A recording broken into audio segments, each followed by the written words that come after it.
Hello and welcome to Divinely Empowered with Antonia. Today we have Susanna Massari, who is a medium death doula, author of Living Beyond Death. Susanna explores consciousness, creative freedom, the connections between humans and animals while offering comfort to those who communicate with deceased loved ones. So, welcome to Divinely Empowered, Susanna. Thank you so much. Thank you for having me. You're super welcome. Okay, so let's start with what is a death doula? A death doula, end of life doula, and there's a lot of different names for it. People have many, many different names for doing the same work. And what I do is consult with families on or a person who is terminally ill and help them prepare for their death. And then I sit vigil with people who are dying. And I was a volunteer with hospice for 4 years, and I was a vigil volunteer as well as a visiting volunteer. And so I had the opportunity of sitting with many, many, many dying people, which offered such an insight into the dying process, what happens when they cross over, as we say. I use that term only because it's familiar to people. But what I believe is that we go in from one dimension into another, and that there's no crossing the veil, crossing over. I know that's very popular, but in my experience in working with the dying, it's just like walking into a different room in your home. You're walking into a different dimension. And so I've had visitations with people that have crossed over that I have sat vigil for, which has also been very enlightening. And it's just been a very, very enlightening experience. And that's what doulas do. We support the dying person, we support the family. And after death, we are there for support for the family if they need it. Most of the time, a family likes to gather together and be together, and they don't really need any kind of after death work or processing. They like to do that on their own and be together as a family. But it's a service that's available. So, what happens when we die? I like to call it, and I just heard somebody describe it this way. We have designer deaths. We have designer lives and we have designer deaths. In my book, I refer to it as individualized way of dying and an individualized life, that we design our life before we come in to being born into this reality. We set up our families, our friends, things that we're going to work on, things that we want to learn. And we do all of this and make agreements. And we come into this lifetime with a framework, with a plan. And a lot of things, because consciousness is free flowing and there's no limitation and nothing is really set in stone, that we can change our paths if we so choose. But that we usually come in with a plan and we usually stick with it, and we can make agreements along the way or cancel agreements or whatever. And so when a person dies, the way that they die is wrapped around their belief system on how people die or what their death is or what they believe death to be. Now, I had a woman who it took her, I don't know, 3 days. It's usually 3 days it takes people to die. Once they enter into the transition and start the dying process, it's usually 3 to 5 days, mostly 3. And this woman fought all day long on her 3rd day, tried to get out of bed. The morphine didn't work. The anxiety medication didn't work. She wanted to get out of that bed. She wanted to escape.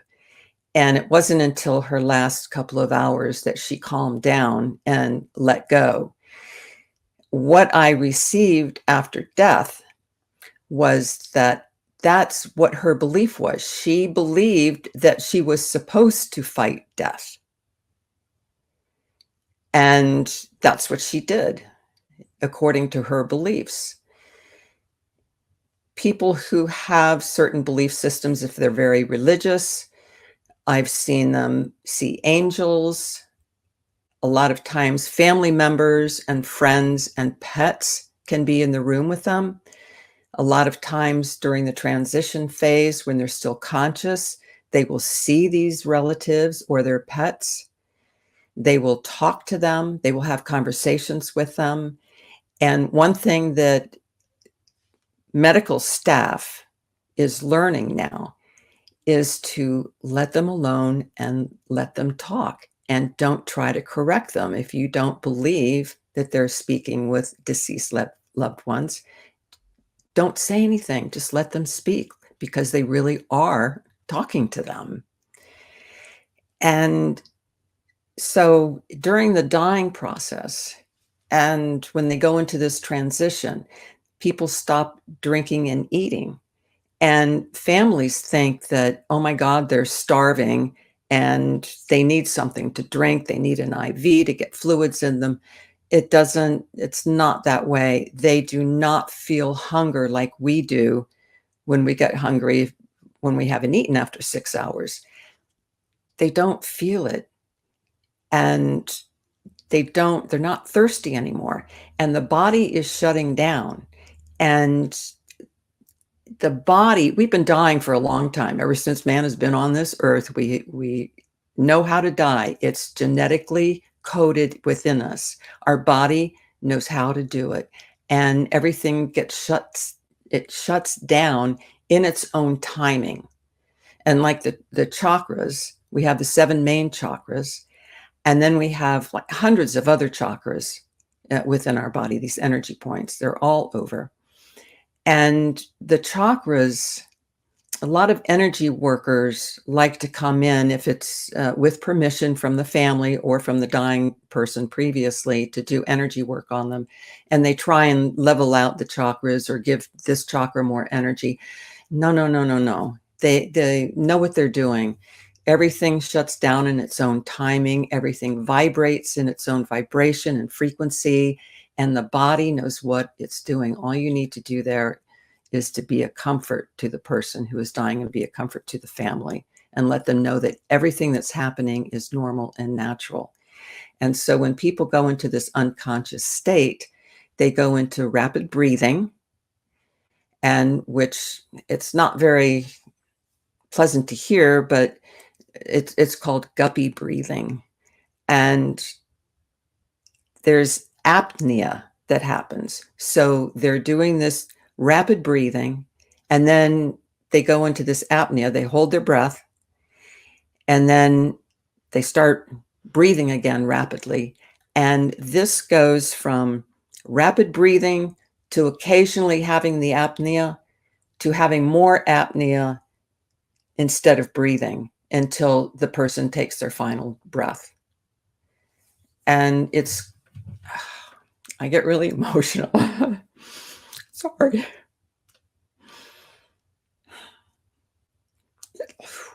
It's such a beautiful, beautiful experience to be with someone in the last page of their book of life here.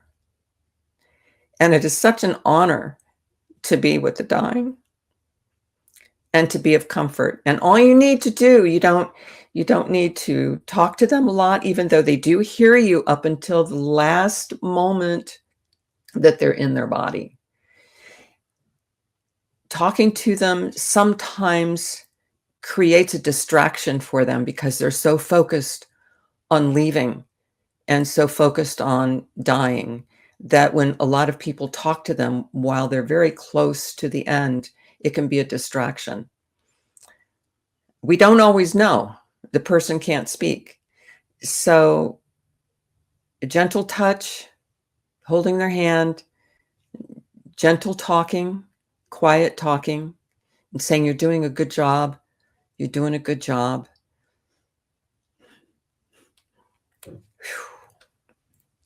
Sorry. Beautiful. It's just amazing. And the people that do this work, I haven't done it since COVID. I haven't volunteered or helped a family since COVID. It just knocked everything else out. And then I began writing my book. And so that's taken off and on. It's been taken 3 years to do that. But there have been so many experiences that I've had working with the dying that it's just been an incredible education, really, and soul changing. It's really beautiful. So there was one instance where you ended up piggybacking on someone passing over. Tell us more about that. That was an interesting one. I did. It's called Shared Crossing. There's Raymond Moody, who coined the term near-death experience, also coined shared death experience. There is a website that you can go to. It's Shared Crossing, if anyone is interested in that. I think it's sharedcrossing.com. I'm not quite sure about the .com or .net or .org. And it was my very first vigil. And I had gone to see this woman a couple of times. She had just come into hospice. She was in the nursing home. She was a lovely, lovely, lovely woman. And I would sit next to her and talk to her and hold her hand. And she would take my hand and she would kiss it and just kiss it and kiss it. And she never talked back, but she always was looking at my face when I was talking to her. And then when I left, she would blow kisses and I would blow kisses back. And then I was called to sit vigil for her. I mean, she had transitioned within a day. I mean, it was very fast after she came into the nursing home. Very thin, very, very thin, had Alzheimer's. Most of the people that I sat with had Alzheimer's. I especially worked in the Alzheimer's unit. And her daughter-in-law was there sitting vigil with her also. And so I was able to talk with the daughter-in-law, and she told me so many things about the woman. She was deaf, so she was reading my lips. And she wasn't born deaf.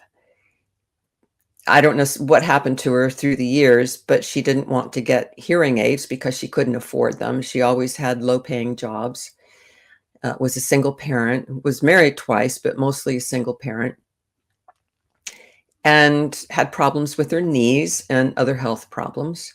And so her daughter-in-law and I spent, I would say, probably 4 hours just talking and talking about her.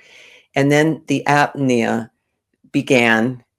And when it became closer to the end, and families and people sometimes do this, that when they hold their breath for long periods of time, we're like down looking at her like, okay, is this going to be the last breath or not? And then all of a sudden, she would start breathing again, and we go,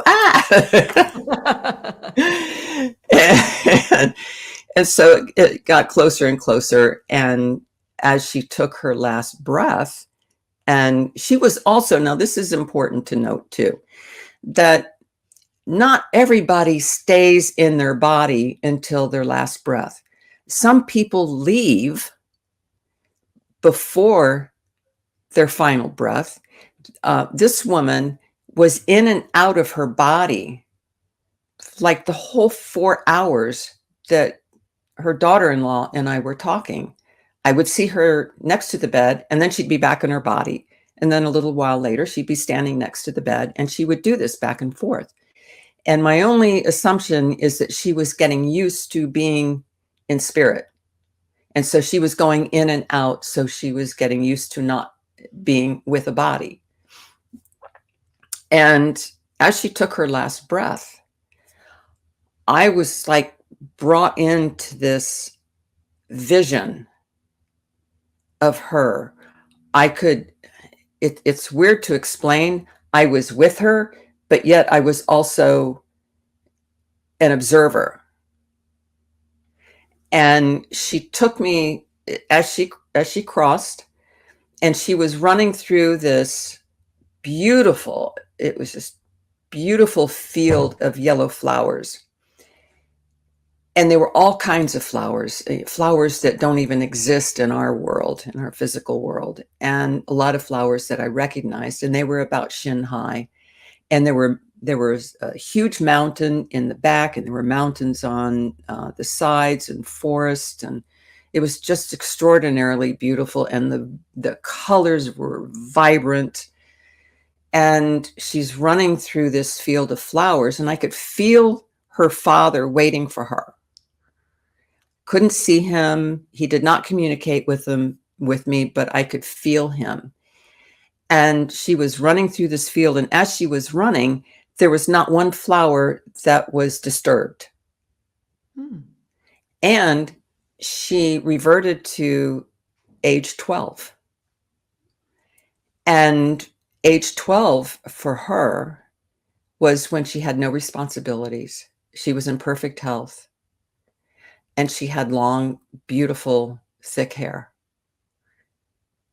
And it was, I'm surprised I'm not bawling my eyes out, because it was such a beautiful experience. And I was so honored that she would take me along. That is, here I go. That is how loving a person that she was and is. That she would think enough of me and be kind enough to me to take me along on her death experience. And I will never, never, never, ever forget that. And I knew it was a shared crossing. I was already familiar with shared crossing. I had never experienced it. I have not experienced it since then. I may never experience it again in this lifetime, but once it is enough to change your whole perspective of what we mean to each other and how we are connected with one another, and how we love one another. She did that out of love. So that was a pretty extraordinary experience. So you've also had, being a medium, you've also had people who've passed on come back and tell you what goes on in the afterlife. Yes. I have a couple of stories. I'll choose this one man. I don't believe he had Alzheimer's. He was in a nursing home. It was a nursing home, and he was in a wing that was like a really nice care facility. And I had only, I went to see him one afternoon. I can't remember if I went twice or just once. Oh, I know what it was. I just saw him once. I had no information. I was never given information about a patient. And so that helped me go in without judgment, because when you work with the dying and you are doula and working with families and you're working with the dying, you have to drop your judgments and your perceptions about spirituality or religion. You have to leave all of that at the door. You go in there as a vessel to help them, to sit with them and companion them during their death process. And so I had gone in, I didn't have any information on this gentleman, and he was unconscious. And I was talking to him, and I knew that he was in construction. He had his own construction agency, company. And I said to him, I was just talking with him, and I said, and this was after what happened to me with my home being remodeled was after Hurricane Matthew, and all the contractors just left to, help people that had damage from the hurricane. We didn't have any damage. And so I was left without any kind of contractor to finish up the work that had been started in my home. And so I was talking to him and I said, I wish I had known you when I was remodeling my kitchen and my bath. I said, I really needed some help because the people that I ended up getting, because I was desperate and there were no contractors around, they just, they were the Three Stooges and they did horrible work. And my kitchen cabinets, the kitchen cabinet over my stove fell on me one night because they hadn't attached it correctly. So I was telling him about this and I said, I really wish I had known you. I would have had you come to my house. And then I decided to give him a foot massage. And he was already starting to, they call it mottling. And it's when there's less oxygen in the body and there are purple areas that show up on the body because of lack of circulation. And so I just went to give him a gentle foot massage, and I'm looking down and I'm massaging his feet and looking at his contractor feet because he was on his feet a lot, and just giving him a really nice foot massage. And I looked up and he was awake and staring at me. And this is what we call a last hurrah. And when people right before they die, they have a burst of energy, and they can be wide awake, and they can be eating, and they can be drinking, and they can be talking with family. And this happened with my woman that I had the shared crossing with, that I wasn't there for this, but the day before she had a last hurrah and was talking. She was very lucid and acting like she did not have Alzheimer's at all. So this gentleman, this was his last hurrah. And I looked at him and I said, "Hi." And he looked at me, he was just staring at me, and he said, "Hi." And so we talked a little bit, and I left and I said, "I'll be back." This was on a Sunday. And I said, "I'll be back tomorrow to visit with you." And then I got a call that morning. But I think it was around 4:20 in the morning that I had a dream that he had built a whole new, this was a visitation. He had built a new home for me. Everything was everything was brand new. It was exactly how I would, the style of house that I would want. It was the type of decorating that I would do. And when I saw him in my dream, he was delivering a new refrigerator.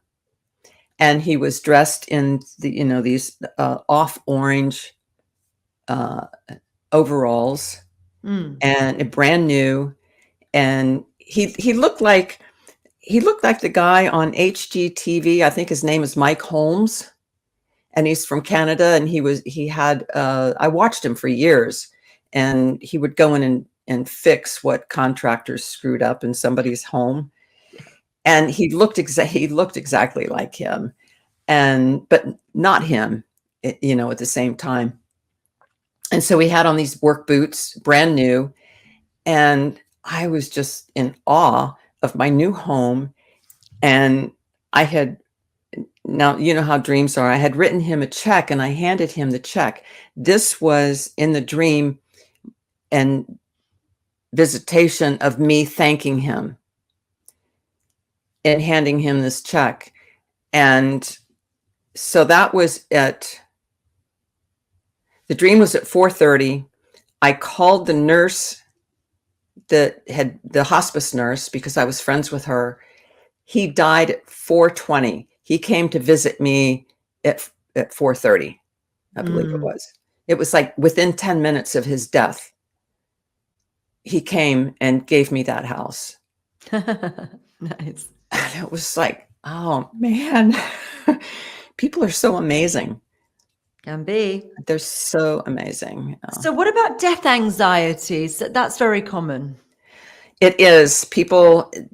We have a very hard time with death. People fear death. We express our fear of death in many different ways. A lot of people who are type A personalities, people who are adrenaline junkies, sometimes really fear death. And it's in a way of confronting, when somebody is an adrenaline junkie, and I mean no disrespect for people, who participate in extreme sports or anything like that, but there's an element of a fear of death in there, and that they're going to outchase death. A lot of people who are A personalities, and they're constantly doing things and producing and workaholics. That's another form of fear of death, that they're trying to get in as much as possible into this lifetime and do as much as possible and to accomplish as much as possible before they die. And this is all subconscious stuff. This isn't conscious thinking. This is all subconscious stuff. And a lot of people have an outright fear of death, and it could be they don't fear death, but they fear, am I going to feel pain? Am I going to be in pain? Am I going to be incapacitated? Am I going to be a burden to my family and my loved ones? So there's that kind of fear. We have all kinds of fear around death. We don't like to think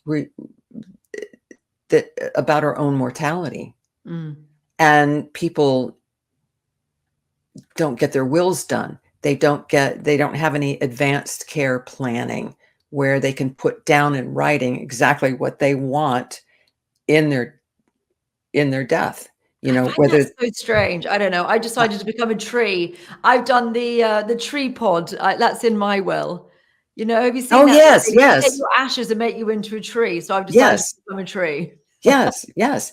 And I have in my book, I have 2 chapters that deal specifically with doula work, what a doula is, and how to prepare for death.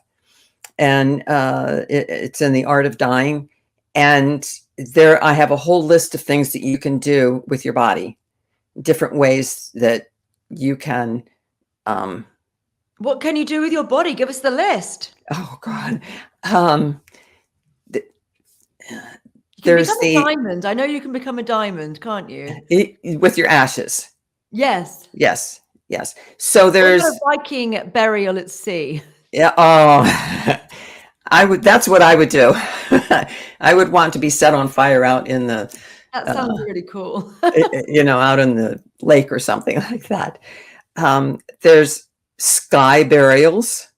If you're willing to go to another country like Tibet, where your body is put on a rock, and a huge rock, and you let the vultures to take care of everything. That's called a sky burial. But you want to have a fresh corpse for that. If you die in America or something. That's what I'm saying. Yeah. I don't know how you would get there. You'd have to be put on ice and so forth. But that's one thing. You can, cryogenics. I don't know. It's. Or put on ice and resurrected in the future. When you freeze your body or you freeze your head, in hopes that in the future they're going to be able to do something with that. And fridges from the 80s. I remember this from the 80s. Yes, it's still going on. It's still going on. But that, in a way, that is for me, and this is totally my perception, and I'm not making a judgment on people who do that, but if a family does that, if they have a child that they do that with, is that not really coming to terms with their death? Have they moved on? Would the spirit have moved on? I just remember Vanilla Yes. Sky Yes. and, you know, getting stuck. Do you remember the movie Vanilla Sky? And then the consciousness going into the computer and then him running out of money and then everything goes terribly for him. But I think that if you have your consciousness uploaded into a computer, maybe you're not allowing yourself to move on. I don't know about having your consciousness uploaded. But once the consciousness leaves the body, it's, you know, you're off into the wild blue yonder. How do you know when it's left the body? I I have an uncle who's very close to death, so I'm just wondering whether he has left or whether he's going to be leaving soon. He's very, very poorly at the moment, and we're sort of counting the days, but we don't know. Is he still conscious? In and out. They're sedating him a lot. He's not in a good way. He's in a home. He was in and out of hospital. He's getting very thin at this point as well. Yes. He's not eating. Right. He's not very lucid. He's sort of he has moments of lucidity and then moments of not. Lots of sedation. Yeah. It doesn't sound like he's transitioned, but he's not fully into the dying process. He's in the dying process, but it sounds like he's not close enough. But the dying will surprise you. You might think they have another 3 days and they could turn and be gone within 10 minutes. You know, yeah, they think he's going to be gone by Christmas, but you know, it's really hard to know this sort of stuff. And he could have a few weeks or longer, but he's bedridden. I mean, what's his name? First Harmon. Name. Just John? John Harmon, yes. Can you tune in?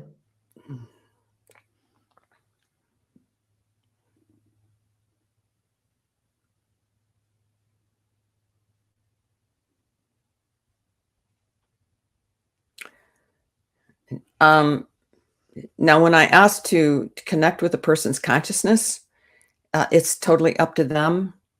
What I'm getting is he's not ready to go, but he has a deep love for someone. I see it as like so close to someone that, and this is the visual I'm getting, and so I'm not quite sure how to interpret this. The visual I'm getting is him lying on a bed, and then, like, you know how blood, what they call it, lividity, and where blood will pool when a person dies, and blood will pool.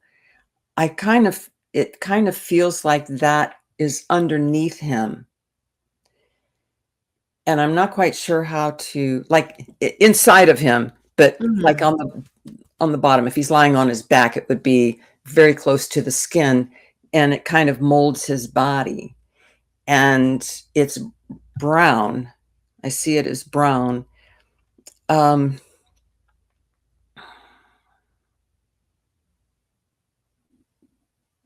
Is he spiritual or religious? Yes. He's spiritual. He's very much into sort of UFOs, crop circles. Okay. Doulas. He's into lots of fairies, that sort of stuff. Okay. So I'm seeing this as energetic, maybe not him physically doing this, but I see like a bracelet of beads that would also be like prayer beads, you know, that could be used as prayer beads. So energetically, I see him doing that and saying prayers for himself. And this is all energetic. This is all subconscious. All right. And he knows very well what's happening. He's got dementia. So, I mean, he's not that lucid. Well, this is subconscious. This is what he knows. This is his knowing and not his brain.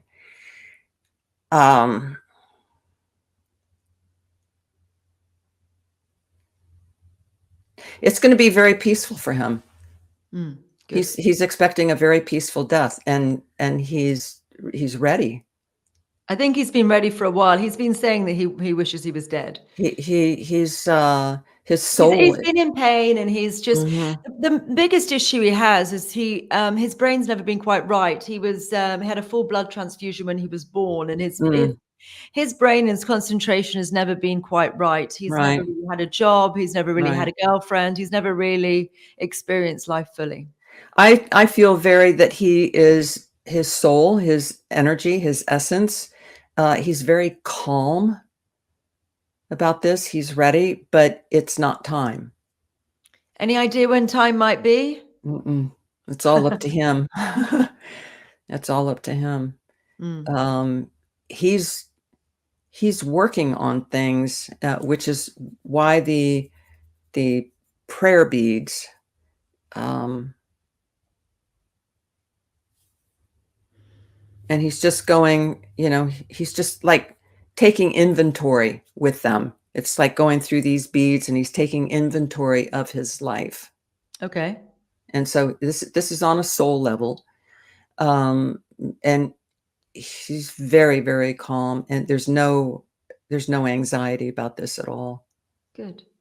Lovely. He's going to have it's going to be very peaceful for him, and he's going to have a very beautiful transition. Nice. And he is in and out of his body. Yeah. He goes in and out. So he already knows where he's going and what he will be doing. Nice. And okay, and he's going back to his ET family. Oh, nice. He'll be with his ET family. Yeah, I think you'd like that. So, what do people need to know about dying? That it's not painful. Dying itself is not painful. What the body goes through, it may be painful, but the dying itself is not painful. And if anyone has had a death experience, which is called near-death experience, I call it a death experience because you do actually die and come back. If you've seen any of the near-death experiences that people have, there's a ton of them on YouTube. I watch some of them, and I'm just in awe of what people have experienced. And through a couple of my own experiences through visions, is that there is what you have to look forward to is unconditional love. Amazing. And peace and acceptance. And there is no judgment. People think that, they're going to be judged. If you feel, because I believe we create our own reality, that we also create our own death experience, and we also create what happens to us when we cross. Wonderful. Based on our belief system. And you will not be judged. You are your own judge. There is no time. There's only thought and dimensions, and you can create whatever you want. You can go wherever you want. You can do whatever you want. And there was, I did a reading for this mother and her daughter, and her son had crossed over. He came through, and he was loved. He was showing me he just loved being on dirt bikes. And so he was on the other side. He was traveling. He was going through all kinds of different countries, and he was doing this on his dirt bike, and he was going up mountains, and he was just doing this. And, it was all about dirt biking. Amazing. And she said, "That's not my son." And I said, "Well, that's what he's showing me." And she said, "He wouldn't be doing that." And I said, "Why not?"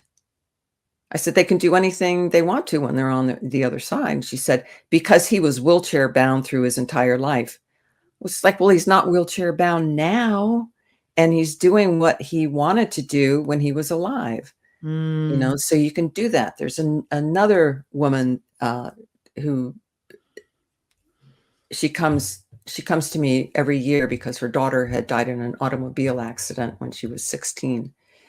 So this young girl who died at 16 had created a farm for helping horses who had died violent or tragic deaths. And each year, what this girl is doing on the other side is expanding. And when I did a reading for her mother, which was almost a year ago, it'll be a year in December, she had given the farm to another young girl who had passed. And this other young girl was taking care of the horses and the farm and so forth. And the 16-year-old, I'll call her Mary. And Mary had created this huge sanctuary for animals. And it was like thousands and thousands of acres.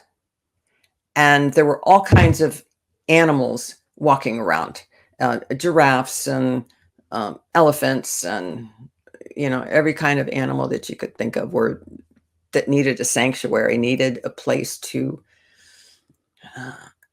regroup, I guess, after a tragic life and death. And what she's doing now is with young souls, is taking them on through the forest, in her sanctuary, and teaching. And they were doing this on horseback, and they were going to camp. And she was teaching these souls who were about to reincarnate to teach them about nature. So when they come in and have another life, they're going to be more geared toward taking care of the planet and taking care of each other. So I want people to be encouraged, because there's a lot of negativity going on right now, and a lot of negativity with the environment and how we're destroying the planet, and people just aren't paying attention. They're not waking up about it, that we need to take care of what we have. For sure. And be the stewards of the earth and not the destroyers. And so there are a lot of people on the other side who are working in groups. There was a group, I came across a group of World War II veterans who were helping souls that were about to incarnate. And so there's a lot of work being done by people, by souls on, quote unquote, the other side, that are assisting souls that are coming in. And so there is something being done, and it's just going to, have to go through the process and generations, but we're starting that. There's people on the other side who care, and there are souls that care, and they are coming into this reality to change things, and they will, but it's going to take time. And so it's, I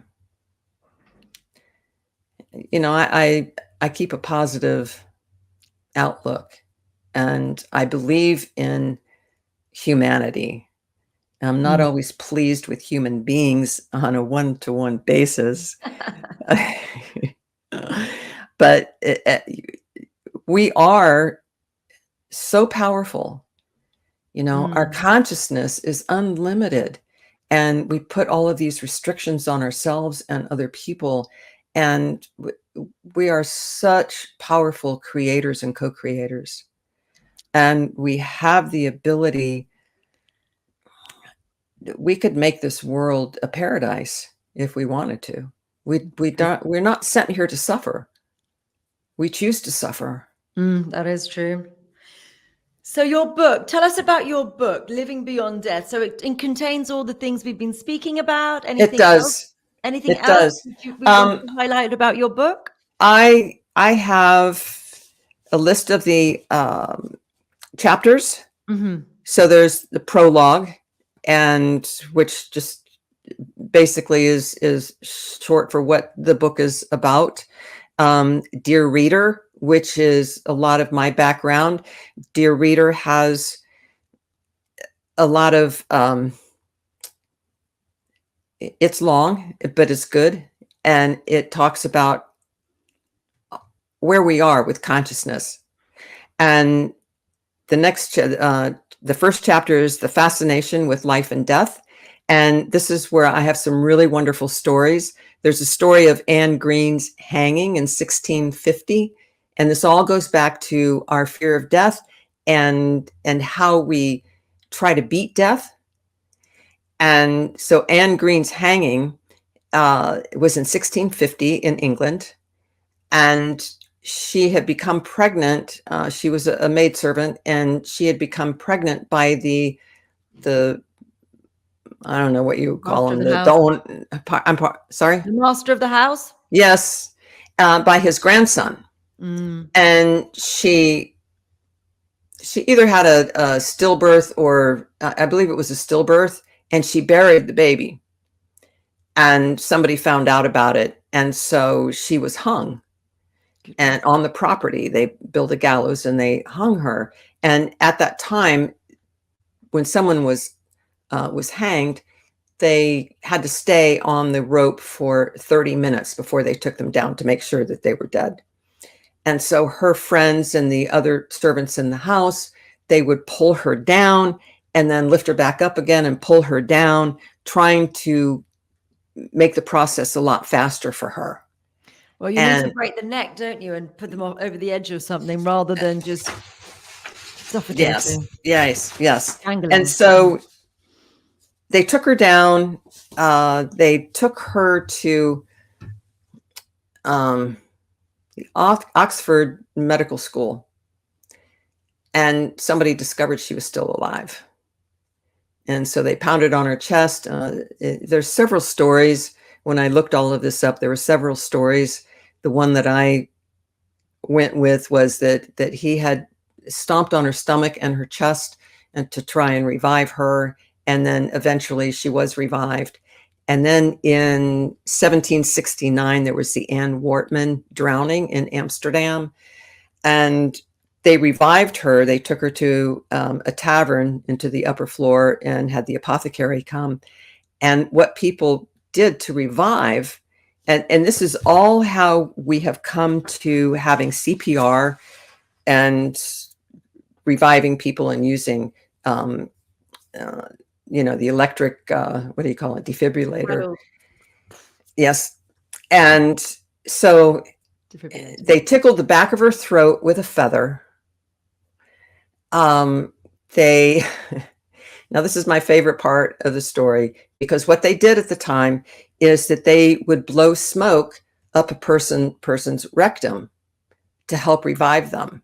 Now, what that did was it's true. It's true. I think that's where the term "Blow smoke up your ass." That's right. I think that's where that came from.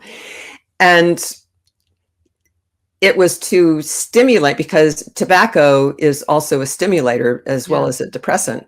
And so it would stimulate the adrenal glands, which would get the heart pumping more and would help revive them. Well, that's an alternative to coffee, isn't it? Yeah. So they revived her and they put warm compresses on her and blankets and rubbed her down with something, rosemary and something else. And she came back to life. But there's a whole story of how during the 1700s, 16 and 1700s, they used to revive people. And it's really fascinating. And so, and then it goes in, with our fascination with life and death. And then the next chapter is life, creative freedom, and the fear of death. And so I go very deeply into our fear of death. And then the art of dying. And the next chapter is dying well with an end-of-life doula. And so that goes into what a doula can do for you and what it's all about. And there's It's every chapter is filled with consciousness and dimensions and things that we are capable of. And then the next chapter is Finding Consciousness. It's a very good chapter. Animals are living souls. This is my absolute favorite chapter. I go into deeply about the consciousness of animals and how we can learn from animals and stop treating them the way that we do. We just treat them horribly. And they have such a high level of consciousness that we really need to take a look and learn from them. So after that is the art of mediumship. So I go into mediumship and I talk about the difference between having a gift and having a talent for mediumship, channeling, or anything else. True medium and a true channel, authentic medium, authentic channel, will be born into it. It isn't something that you can decide to do and be really great at it. You're born to do it. People, authentic channels. My husband is a channel. He's been channeling for 52 years. And he was channeling in the 70s when there were just a handful of people. And he was born into it. And people, authentic channels, they make agreements with their source, with the person that, now the source does not take over a person's body. There's a big misconception about that. They don't enter the person's body and then speak. They merge. Ghost lied to us? Whoopi Goldberg wasn't true? It's just a merging of consciousnesses. Now, my husband, he doesn't care for the word channel. He thinks it's been overused, and he calls himself like a sleep channel because he doesn't remember anything. He goes, it's not a trance. He just moves himself out of the way, and his source personality merges with his consciousness and gives us information. We have a lot of YouTube videos, both on his channel and my channel. And we try and put one out once a week. Sometimes once every 2 weeks, we'll put up a new video. And so with channeling and mediumship and with any other gift that you have, whether it's music or sports, you were born into it.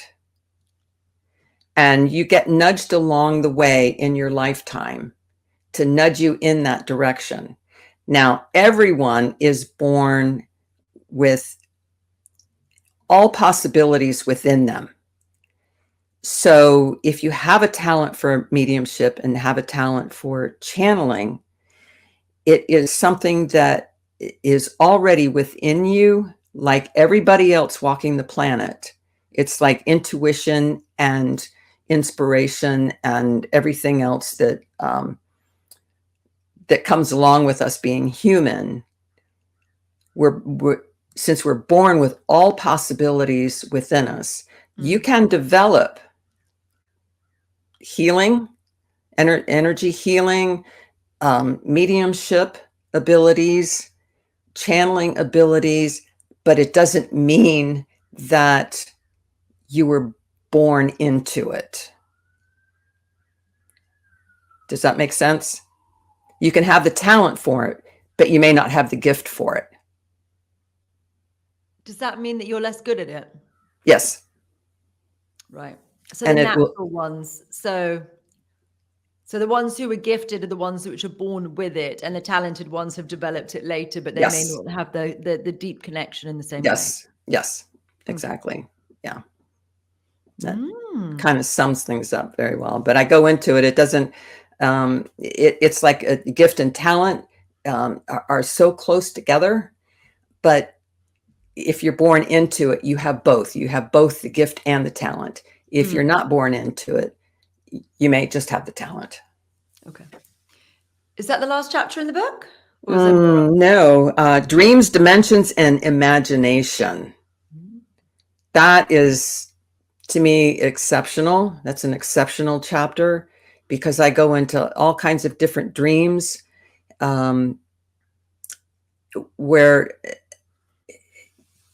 there are times when you can be dreaming in this reality and also dreaming in another dimension at the same time. And it can be very confusing, and some people may interpret it as nightmares. Right. So I go into that.